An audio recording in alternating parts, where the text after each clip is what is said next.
Berlatar di masa depan ketika bumi sudah semakin tak bersahabat lagi, suhu meningkat, pemanasan global kian parah, kebakaran di mana-mana, para pemimpin di seluruh dunia kemudian sepakat untuk melakukan eksperimen penyebaran senyawa CW7 ke atmosfer bumi yang konon katanya dapat mengatasi semua permasalahan yang ada saat ini. Namun, alih-alih keberhasilan yang didapat, justru bencana sangat mengerikanlah yang datang, di mana senyawa CW7 malah membuat suhu bumi tiba-tiba menurun secara drastis. Bumi pun membeku. Tak ada satupun makhluk yang mampu bertahan hidup karena hawa dingin yang sangat ekstrim, dan hanya sebagian kecil dari umat manusia saja berhasil bertahan hidup dengan cara menaiki sebuah kereta yang selalu berjalan tidak pernah berhenti agar dapat menjaga suhu di dalam kereta agar tetap hangat.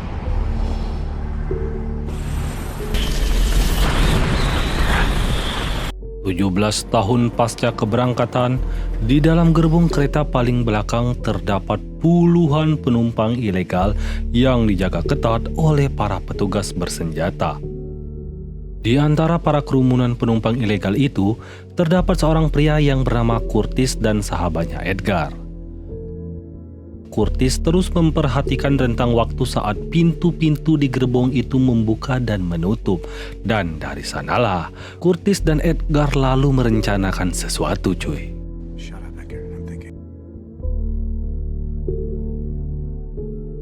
Para petugas membagikan jeli hitam sebagai sumber bahan makanan sehari-hari bagi para penumpang ilegal tersebut. Salah seorang petugas lalu bertanya, apakah di antara para penumpang ada yang bisa bermain violin.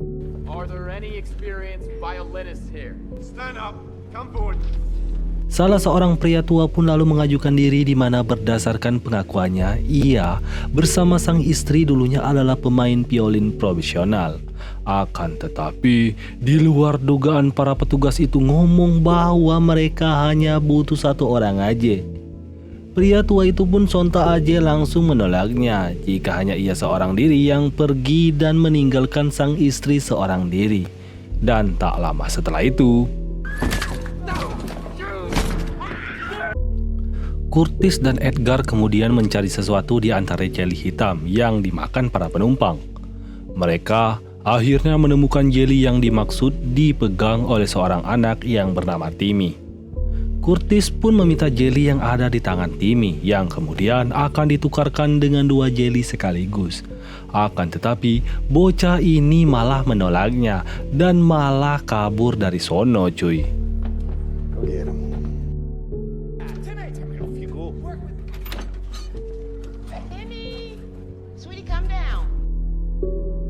Usut punya usut, di dalam jeli tersebut ada secari kertas bertuliskan sebuah nama. Bingung dengan apa yang dimaksud, Curtis kemudian meminta pendapat kepada tetua di sono yang paling dihormati di antara para penumpang gelap itu, cuy.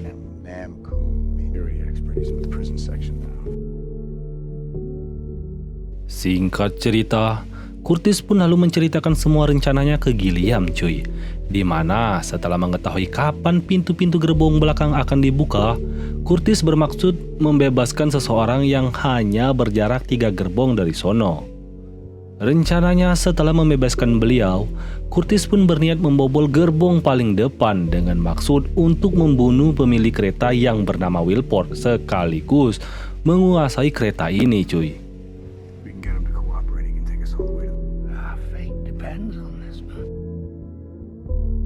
Saat sedang beristirahat, beberapa petugas datang menggeledah para penumpang ilegal itu.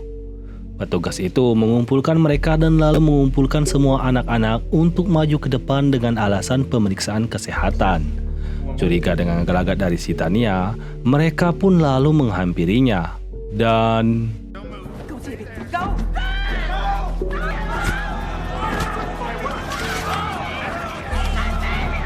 iya, Tania kedapatan tengah menyembunyikan Timmy di dalam bajunya, cuy. Setelah diukur, mereka pun membawa Timmy dan seorang anak lagi yang bernama Andy pergi dari sono. Ayah Andi yang bernama Andrew kemudian mengamuk sembari melemparkan sebuah sepatu ke arah wanita gemoy itu cuy. Yang pada akhirnya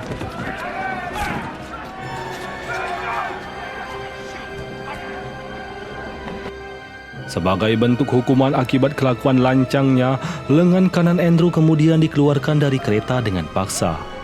Wakil pemilik kereta yang bernama Mason lalu berpidato di hadapan para penumpang di mana ia sangat mengecam aksi pelemparan sepatu itu. Mason menyuruh para penumpang ilegal itu untuk mematuhi apapun bentuk keputusan yang diberikan oleh sang pemilik kereta. Entah itu memberikan anak-anak mereka disuruh main biola, bernyanyi, joget, kayang, koprol, mandi lumpur, dan lain sebagainya. Karena mereka sudah diberi tumpangan secara gratis di sini cuy. Karena jika tidak, mereka pasti sudah mati konyol membeku di luaran sono. This is so disappointing. Lengan Andrew yang tadinya dikeluarkan pun ditarik kembali dan terlihat lengan itu sudah membeku. Dan tak lama kemudian, tiba-tiba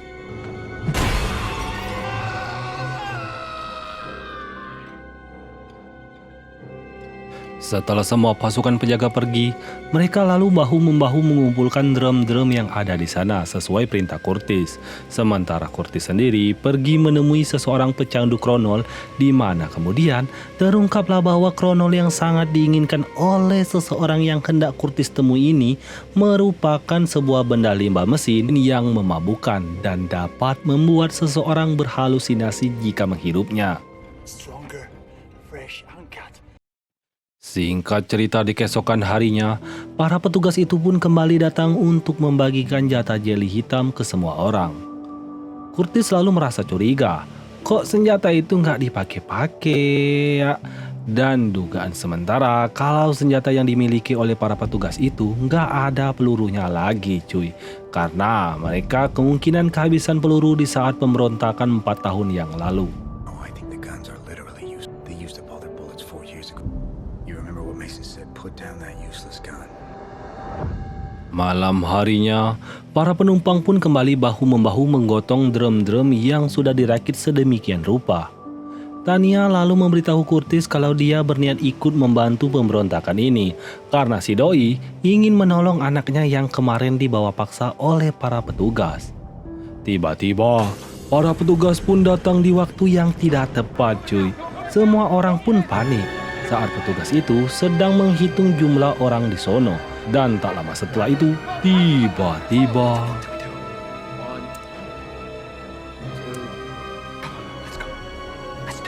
setelah pintu-pintu terbuka, Curtis dengan nekat meletakkan moncong senjata salah satu petugas ke arah kepalanya. Dan ya, ternyata benar saja senjata-senjata itu kosong cuy. Semua orang pun mulai memberanikan diri bergerak membawa drum yang telah dirakit untuk menahan pintu yang telah terbuka itu. Sehingga pertempuran pun tak dapat terelakkan lagi.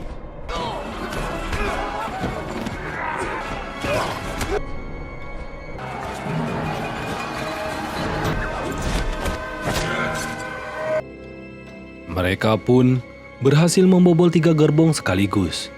Edgar lalu membuka loker penjara di mana di dalamnya terdapat sesosok pria yang bernama Namgong ini. Setelah dikeluarkan, Curtis meminta bantuannya untuk membobol pintu-pintu gerbong dengan imbalan 2 kronol setiap berhasil membobol satu pintunya. Uncut. Straight from the barrel. I can't believe it. Cigarettes have been extinct for 10 years. John, get out of here. Let's get out. Hey. Walaupun sempat menolak, Namgong pada akhirnya bersedia membantu asalkan putrinya yang bernama Yona juga ikut bersama dirinya. Di mana kemudian kita diperlihatkan dengan kemampuan yang dimiliki si Yona. Entah itu indera ke-6, ke-7, ke-8, ke-9, atau ke-10, yang pastinya si doi mampu merasakan keberadaan seseorang dari balik dinding cuy. Setelah pintu terbuka, benar saja tidak ada siapa-siapa di dalam sono cuy. Setelah berpuluh-puluh tahun lamanya, mereka akhirnya dapat melihat keadaan bumi yang kini masih saja ditutupi oleh salju yang sangat tebal, yang kemungkinan besar mustahil ada yang bisa selamat di luaran sono cuy.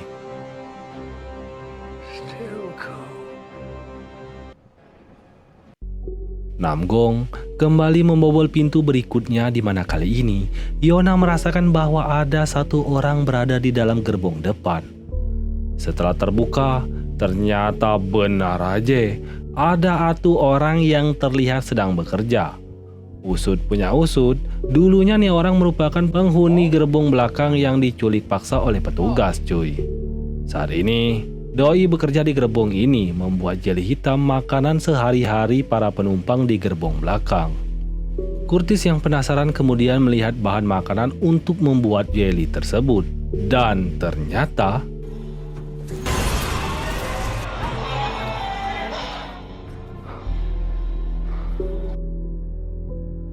ya, jeli hitam itu ternyata terbuat dari ribuan kecoa yang dimasak sekaligus sehingga Curtis yang melihatnya pun merinding sampai ke embut-embutnya cuy. Curtis kemudian kembali menemukan kapsul berisi kertas yang bertuliskan air, di mana setelah ditelisik, beberapa gerbong di depan mereka adalah pusat penyimpanan air. Gilliam memiliki ide untuk menguasai gerbong air itu, karena dengan menguasai pasokan air, maka mereka akan bisa menguasai seluruh kereta. Namgong pun kembali bersiap membobol pintu kereta. Akan tetapi, ya, berbeda dari sebelumnya, Yona terlihat sangat ketakutan dan melarang pintu tersebut untuk dibuka. Namun, terlambat sudah, pintunya udah keburu terbuka cuy.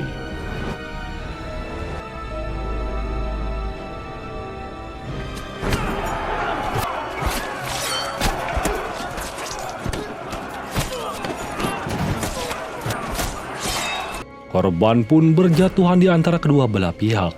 Di tengah-tengah pertarungan, petugas menyuruh semua orang untuk berhenti bertarung, yang ternyata kereta itu kini melewati jembatan Yakatarena. Perlu diketahui jika setiap melewati jembatan Yakatarena, artinya kereta ini telah genap 1 tahun berjalan di muka bumi ini cuy. Kereta itu lalu menabrak beberapa bongkahan es yang menutupi rel. Terjadilah guncangan hebat, namun beruntungnya kereta itu berhasil melewati hambatan tersebut cuy.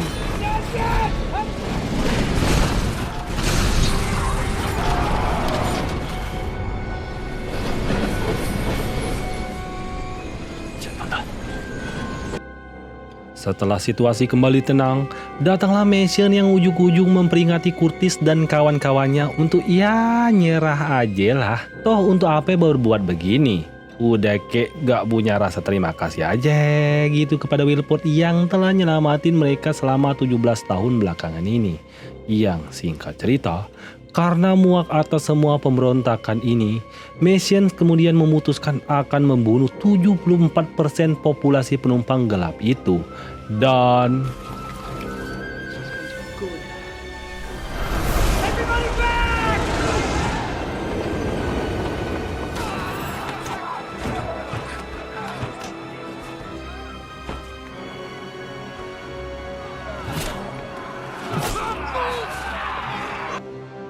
Curtis lalu teringat sama seorang bocah yang tadi ngambil korek api. Curtis lalu meminta bantuan anak itu untuk membawakan obor ke depan sehingga mereka pun dapat melakukan perlawanan balik cuy.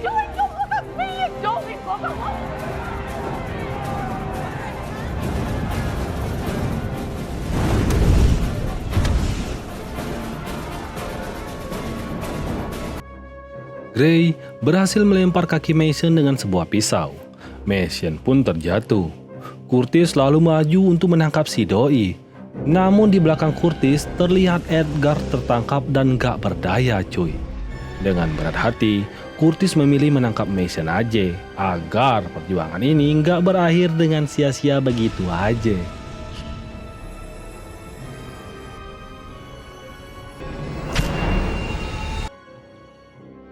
Setelah Mason tertangkap, Curtis memaksa Mason untuk menghentikan semua anak buahnya. Akan tetapi, para ajudannya kek nggak sudi tunduk begitu aja, sehingga inilah yang terjadi.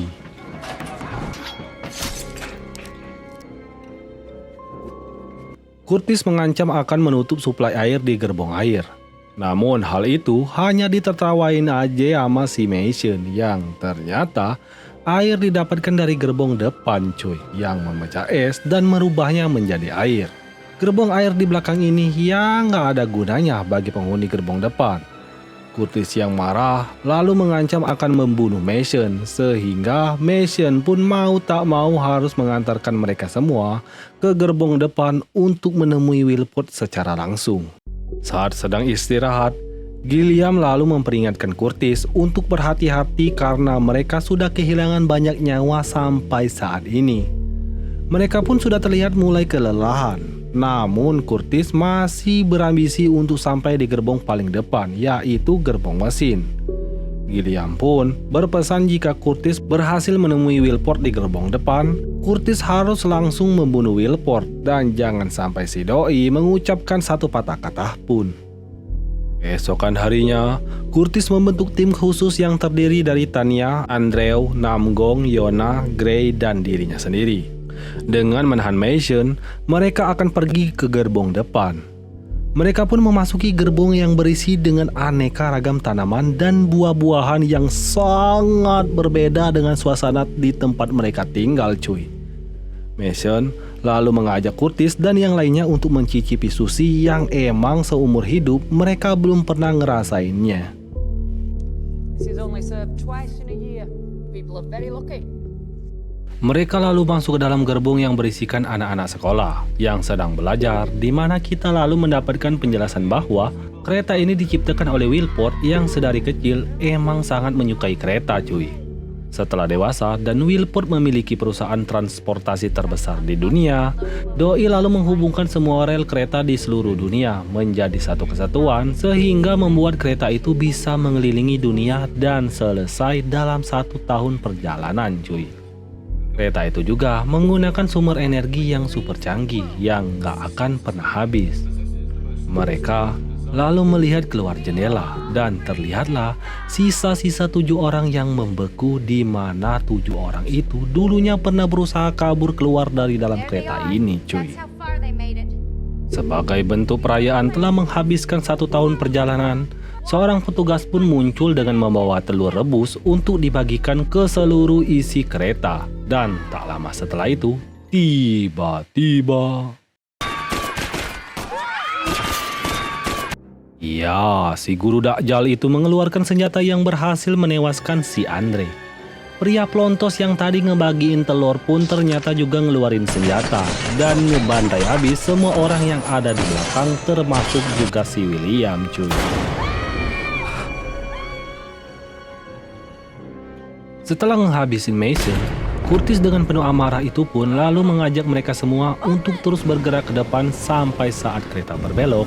Dari arah belakang, ajudan Mason menembaki Curtis dari arah jendela. Curtis pun sadar kalau mereka sedang dikejar. Dari lubang kaca, Namgong memandangi sebutir salju yang masuk dan sepertinya menyadari sesuatu. Akan tetapi, dari arah belakang ajudan Mason terus melakukan pengejarannya dan pergelutan pun gak dapat terelakkan lagi cuy.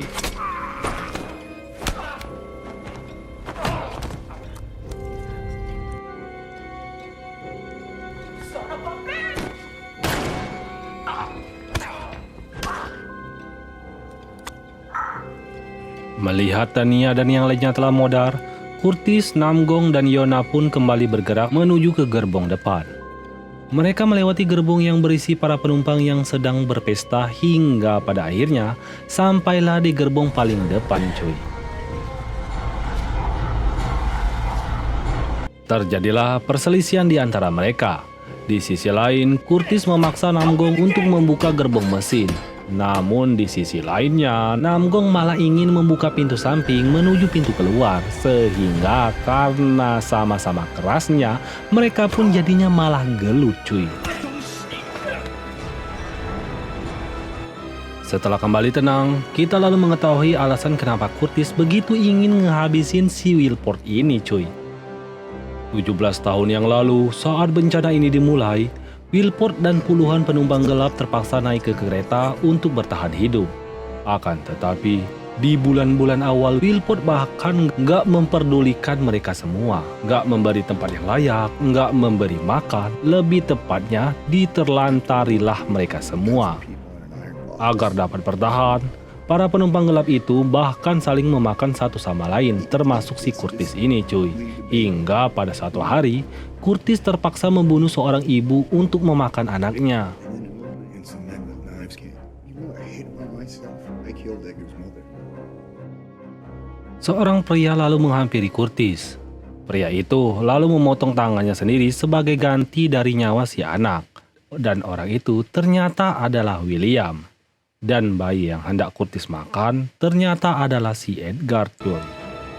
Beberapa bulan kemudian, sejak pertama kali masuk ke dalam kereta, Wilport memerintahkan petugasnya untuk memberi makan para penumpang gelap dengan jeli hitam, dan sejak saat itulah, kemudian mereka memakan jeli hitam selama 17 tahun lamanya. 18 years I've waited for this moment. Now I'm here. It's like a miracle. Sementara itu, Namgong kemudian mengungkapkan bahwa saat melintasi jembatan Katarena, ia merasa ada yang berubah dengan puing-puing pesawat yang ada di bawah tadi, di mana dulunya hanya terlihat ekornya saja. Namun, barusan Namgong melihat seluruh badan pesawat itu, yang artinya salju kini kian menipis cuy. Namgong juga melihat butiran salju yang tak setebal dahulu, dan ia pun yakin bahwa mereka kini dapat bertahan hidup di luaran sana. Itulah alasan kenapa ia berniat meledakkan pintu keluar menggunakan kronol yang ia kumpulkan selama ini. Dan tak lama setelah itu, tiba-tiba... Iya, wanita laknat ini langsung menembak Namgong dan menyita semua kronol itu cuy. Curtis lalu digiring masuk ke dalam gerbong mesin di mana ia langsung berhadapan langsung dengan Wilport yang ia cari selama ini cuy. Wilport memberikan selamat atas keberhasilan Curtis bisa mencapai gerbong mesin dan berkata kalau mereka semua dari belakang sampai gerbong depan sama-sama terjebak dalam kereta ini. Untuk itu, harus bisa dicapai keseimbangan ekosistem di dalam kereta agar mereka bisa bersama-sama bertahan hidup. Saat populasi terus meningkat, kudu ada solusi yang radikal untuk melakukannya. Dan cara yang ia tempuh adalah mengadu domba dan membiarkan para penumpang untuk saling membunuh satu sama lain. No. You. My friend. Bullshit. Our plan. Iya, ternyata Wilport sendirilah yang selama ini telah merencanakan pemberontakan ini cuy. Usut punya usut, selama ini Wilport lah yang mengirimkan kapsul pesan ke gerbong belakang. Pemberontakan-pemberontakan sebelumnya pun juga adalah rencana si Doi. Ia secara diam-diam telah bekerja sama dengan Gilliam, merancang semua ini dan selalu berkomunikasi sepanjang waktu. Curtis pun kaget dong seakan gak percaya bahwa orang yang selama ini sangat ia percaya dan hormati kok tega berbuat demikian. Spare 18 to celebrate our 18th year. Okay, carry on. Your people. Di sisi lain, Namgong dan Yonah mulai terpojok oleh semua orang di sono. Wilport juga terus membujuk Curtis untuk menggantikan posisinya menjadi pemimpin kereta karena ya Wilport merasa sudah terlalu tua dan sudah saatnya mencari pengganti. Ia yakin Curtis lah orang yang tepat yang bisa merawat mesin dan melanjutkan menjaga keseimbangan ekosistem kereta ini cuy. Come on. Do it now, your heart. Dari luar, Yonah berhasil membuka pintu gerbong mesin dan berhasil melumpuhkan wanita kampret ini. Yonah lalu mengambil kronol dan meminta Curtis memberikan korek kepadanya. Merasa ada sesuatu di bawahnya, ia pun mengeceknya dan ternyata... Ya, di luar dugaan kita semua, mereka menemukan Timmy yang tengah berada di ruangan sesempit ini cuy. Dengan dalih kalau tempat itu hanya muat untuk anak kecil, Wilport berdalih bahwa ia terpaksa menggunakan anak kecil untuk menggantikan komponen-komponen yang tadinya ada di sana dan telah rusak itu. Itulah gunanya penumpang gelap di gerbong belakang. Ia bisa mengambil anak seenaknya dari sana untuk melakukan pekerjaan-pekerjaan seperti ini. Dengan hal itu, Curtis pun emosi dan lalu menghajar Wilford, cuy. Curtis lalu kembali membuka lantai dan berusaha menahan mesin di bawah dengan lengannya sendiri. Mesin pun mulai bereaksi. Yona kemudian keluar membawa korek api untuk membakar Kronon. Dari dalam kolom, muncullah Andy yang berjalan seperti zombie menuju ke ruangan mesin yang lain. Curtis pun nggak bisa nyelamatin Andy. Ia pun kemudian menarik Timmy dari dalam. Namun sebagai akibatnya, ia harus kehilangan salah satu lengannya, cuy.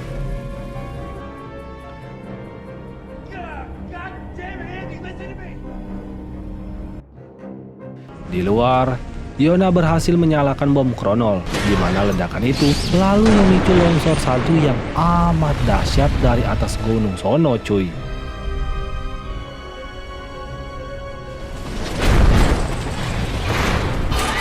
Longsor itu pun lalu menimpa dan membuat kereta terpontang-panting, dan membuat gerbong-gerbong kereta itu pun terpisah dan berjatuhan ke arah jurang.